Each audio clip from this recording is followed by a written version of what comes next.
Lectura del Santo Evangelio según San Mateo. En aquel tiempo uno de los 12, llamado Judas Iscariote, fue a los sumos sacerdotes y les propuso: ¿qué estáis dispuestos a darme si os lo entrego? Ellos se ajustaron con él en 30 monedas y desde entonces andaba buscando ocasión propicia para entregarlo. El primer día de los ácimos se acercaron los discípulos a Jesús y le preguntaron: ¿dónde queréis que te preparemos la cena de Pascua? Él contestó: id a la ciudad, a casa de fulano, y decidle: el maestro dice, mi momento está cerca. Deseo celebrar la Pascua en tu casa con mis discípulos.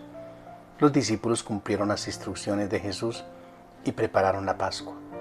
Al atardecer se puso a la mesa con los 12. Mientras comían dijo: os aseguro que uno de vosotros me va a entregar. Ellos contestaron, se pusieron a preguntarle uno tras otro: ¿soy yo acaso, Señor? Él respondió: el que ha mojado en la misma fuente que yo, ese me va a entregar. El Hijo del Hombre se va como está escrito de él, pero ay de aquel que va a entregar al Hijo del Hombre. Más le valdría no haber nacido. Entonces preguntó Judas, el que lo iba a entregar: ¿soy yo acaso, maestro? Él respondió: tú lo has dicho. Palabra del Señor. Gloria a ti, Señor Jesús.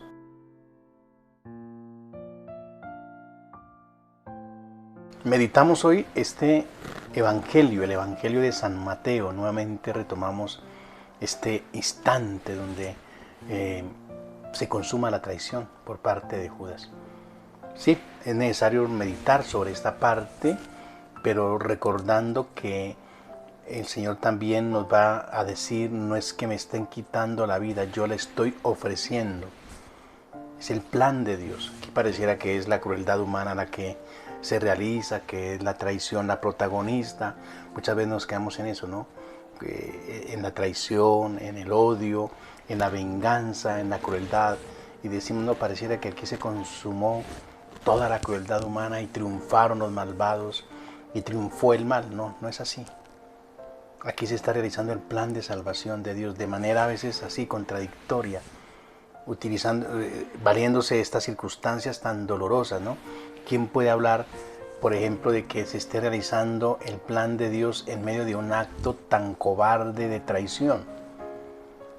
Como a veces no logramos comprender cómo es posible en una enfermedad, en un cáncer, en la muerte de un ser querido, cómo descubrir que está Dios. Cómo entender que ahí se está realizando el plan de salvación de Dios.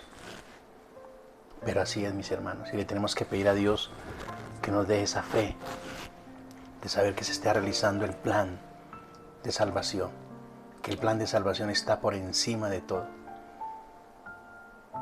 Y no nos quedemos en las circunstancias que nos desaniman, las cuestiones humanas que nos llenan de pesimismo, de angustia y de desesperación.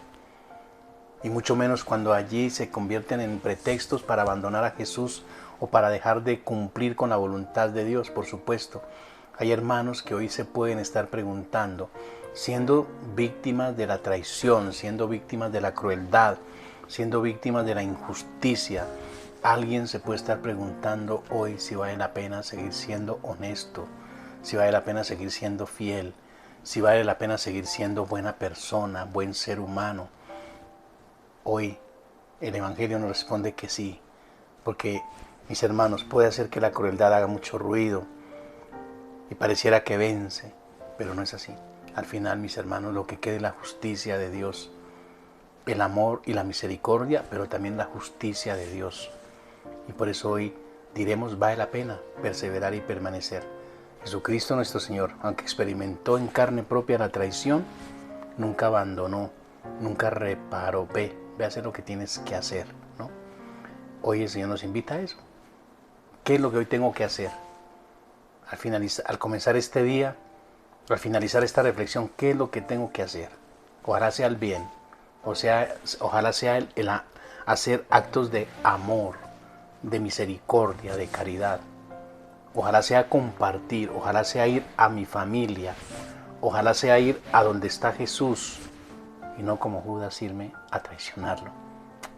Dios nos ayude a mantenernos firmes en la presencia y en el seguimiento de nuestro Señor Jesucristo. Que María Santísima, nuestra Madre, siga intercediendo por todos nosotros. La bendición de Dios Todopoderoso, Padre, Hijo y Espíritu Santo, descienda sobre ustedes, sobre sus familias. Mañana nos vemos.